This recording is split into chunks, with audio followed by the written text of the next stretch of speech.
Licem u lice sa samim sobom. Makedonski umetnik Jovan Balov je sam tema svojih slika.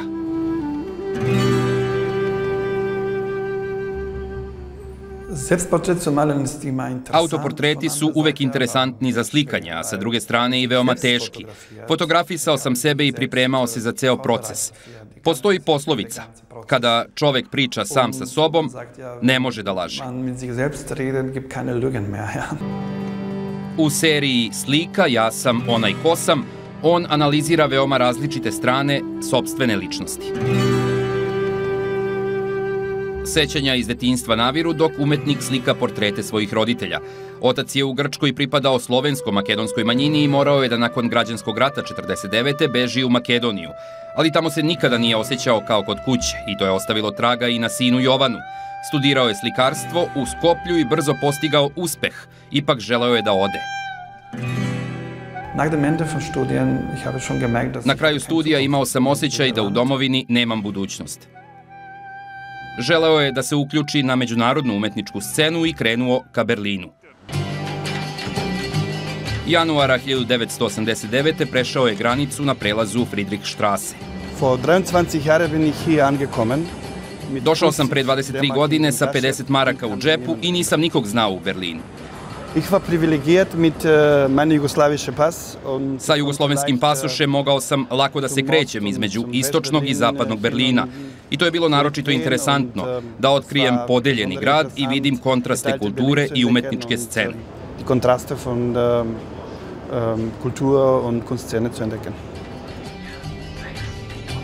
Taj grad je otkrio ne samo u kontaktu sa drugim ljudima, već i sa spomenicima i skulpturama.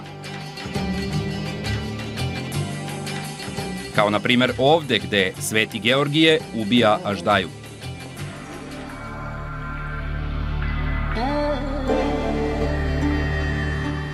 Ove teme koristi u svom radu, preispituje simbole moći, uključujući i one u svojoj novoj domovini.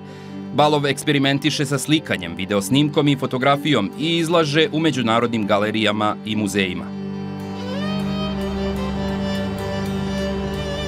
Jugoslaviju je napustio još pre rata, ali tragovi nacionalizma, mržnje i paravojnih grupa i dalje se vide. Njega to zanima.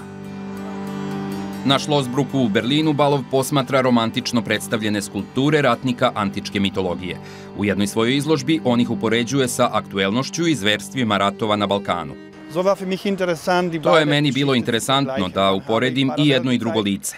Tako sam paralelno prikazao romantičnu sliku ratnika iz 19. veka i aktuelne ratnike 21. veka iz doba Jugoslavije. Na njegovoj prvoj izložbi, 1997. u Berlinu, zbog koje je postao poznat, Balkan je još uvek glavna tema. Danas su to portreti, na primer, likovi njegovih ćerki. Psihološke studije ljudi iz njegove blizine sada ga dotiču dublje nego istorija i politika. Ali i ovde je bitna potraga, to zna i njegova ćerka, Ana Marija. Mnogo priča o svojoj domovini, to se odmah vidi.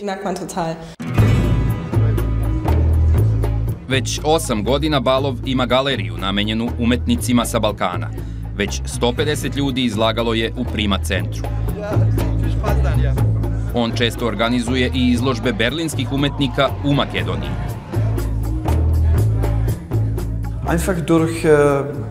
Zato što gradim ovaj most između Skoplja i Berlina, imam osjećaj da sam integrisan u ovaj grad. Tako sam uspeo brzo da steknem prijatelje, upoznam kolege, otkrijem nove mogućnosti.